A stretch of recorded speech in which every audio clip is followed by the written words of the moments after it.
அவ்வளோதான். அவங்களுக்கும் பெரியவங்க யார் அப்படின்னா இயற்கை தான் பெரியவங்க.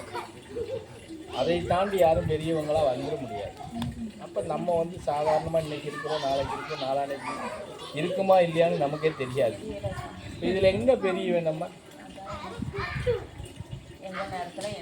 நடக்குதுன்னு தெரியாது. அந்த இதில் இருக்கும்போது இந்த கண்ணாடி கூட ஒரு கேரண்டி கொடுத்துருக்கான் இல்லையா? கொடுக்கும்போது ஒரு 2 வருஷம் 3 வருஷம் உள்ளன்னா ஒரு இது கொடுக்குறான். நமக்கு எந்த கேரண்டியும் கிடையாது. மனுஷனுக்கு எந்த கேரண்டியும் கிடையாது.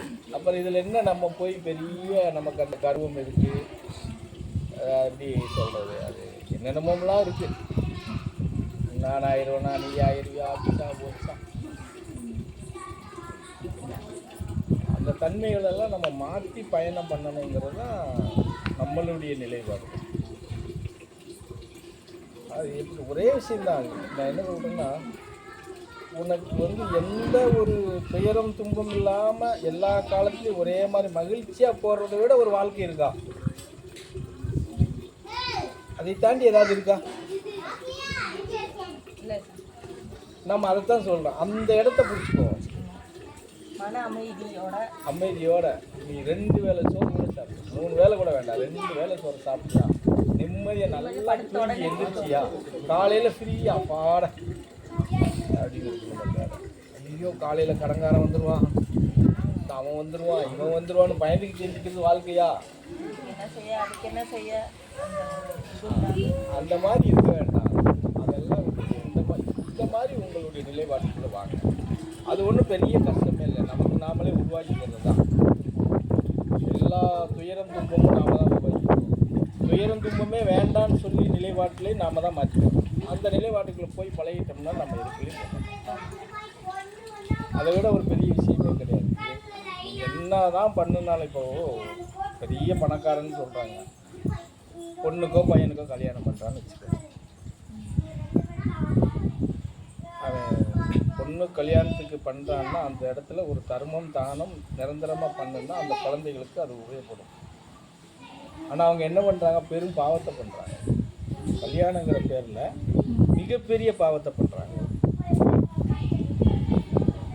புரிஞ்சுதா? எப்படி பண்ணுறாங்கன்னா, சாப்பாடு வகையில் 20 பொருள் வெரைட்டி அடுக்குறாங்க. அது வரிசையாக இலையில் வச்சிடுறாங்க. இவங்களுக்கு அதை பார்த்த உடனே இருக்கிற சோறு சாப்பிட முடியாது. பாதி சாப்பிட்டு பாதியை மூடிடுவாங்க. எல்லாம் வேஸ்ட்டாக வெளியே கொண்டு போய் குப்பையில் அள்ளி போடுறாங்க.